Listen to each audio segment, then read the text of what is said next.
Here's what I can tell you so far about the desert. I've been here for, what, 48 hours? Everything out here is trying to kill you, right? Not in a bad way, but it's like everything here is built to defend itself. I don't know if you can see this, but I woke up with this in my hand, here. I just remember I was trying to get some firewood. It's not really firewood, it's just dead cactus stuff that's laying around, but woke up with this in my hand, here between my fingers. Crazy. I've been bitten here by something. You can see that. I've got total allergies. There's something out here that isn't agreeing with me that I have to adapt to. It's 11 a.m. in the morning. Says it's 59 degrees. Feels like it's 100. Burning up. I'm here using this cactus as my shade. And so I got in this place where I had some shade and I go, oh, and within 1 minute, boom, full sun. So I moved. It's musical chairs, right? I moved, I'm good. 1 minute, sun. It's a game. But it's beautiful. It's better than being in wet, freezing cold up in Oregon, right?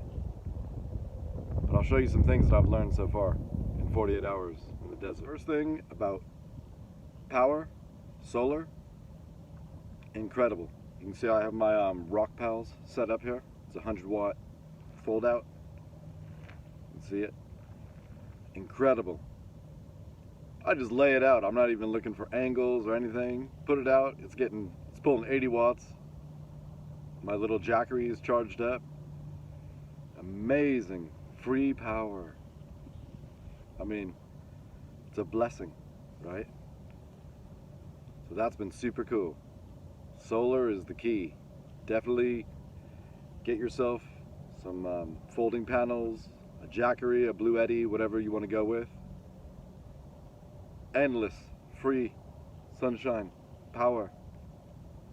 Makes your life a whole lot better. Next big thing I've learned is the dust. You can see it here. This stuff, it's the sand, and it gets all over you. Everything I have, haven't even put it out, and yet it's covered in this dust. I don't even know what you can call it. It's amazing. It's everywhere. There's nothing you can do. It just gets all over your stuff. So be prepared to be covered in this ash, clay. I don't know what it is. It's not a big deal. You know, you just brush it off. But I'm coated. I look like a some sort of a monster. It's on all of my stuff. Even things that I haven't taken out of the van, it's all over it. It just spreads. It's pretty amazing. So this is an example that I was going to show you about the cactus. I just walked over here, 10 feet from there, and I have one of these. Let's see if we can get it. You can see it. One of these thorns in my shoe, and I'm 100 feet away from a cactus. And yet this was in my shoe.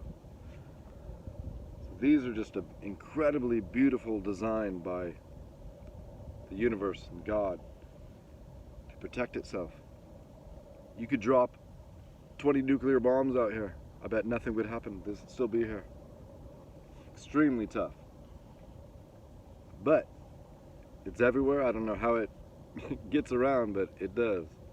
So be prepared for that. It's a great tip that I didn't even think about, that my friend on YouTube, The Lonely Path, told me about.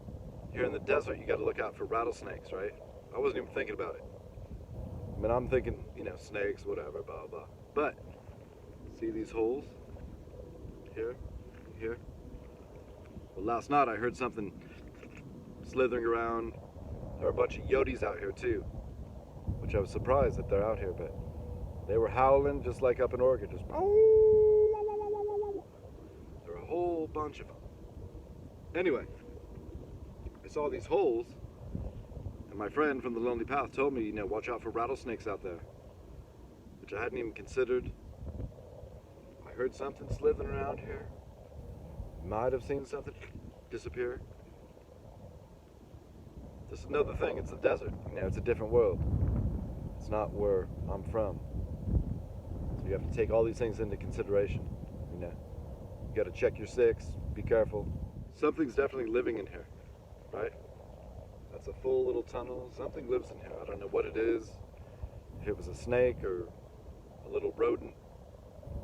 But you have to learn your environment.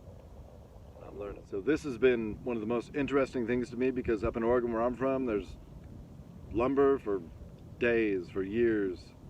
You could live forever. Big fat pieces. Here there's nothing. It's just this scrap. I mean, this to me is tinder, you know. This is what it looks like. There's nothing.